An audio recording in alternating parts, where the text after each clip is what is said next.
Bwana Yesu asifiwe. Tunaendelea na somo letu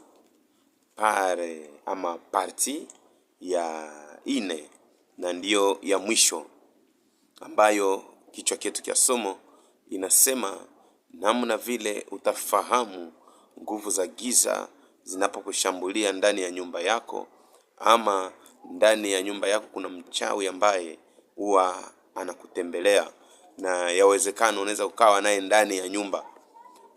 Na kitu hiki ni wakati ambapo utaanza kusikia fujo ama makelele ama milio za maimbwa nyumbani kwako, na utaelewa ya kuwa imbwa inalalamika sauti ambazo ukiziona mchana hazilalamikake zile sauti.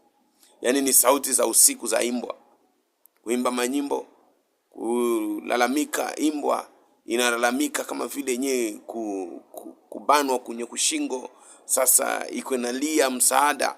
Yaani inatoa sauti kama vile kilio cha watu ambao wako kwenye kilio, wako wanalia, make milio fulani hivi ambazo hausikii imbwa kufoka ila inalalamika wo.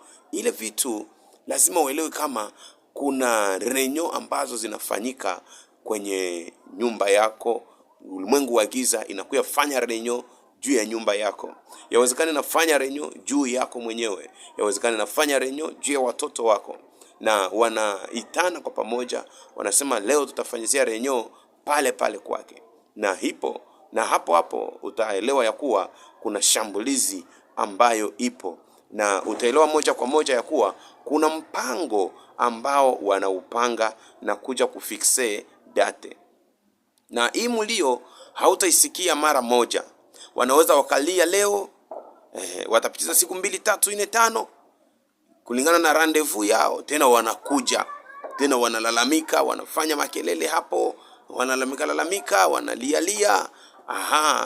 Yawezekana hiyo siku ya 2 ama ya 3 ndipo wanakuja kukamilisha renyo yao, na mara ya nyingi huwa wanafanya mara 2 ama mara 3, na wanakamilisha mpango wao ya mtu ambao watamuangamiza. Ukisikia hivi vitu, elewa ya kuwa kuna uhai wa mtu ambao utatoweka.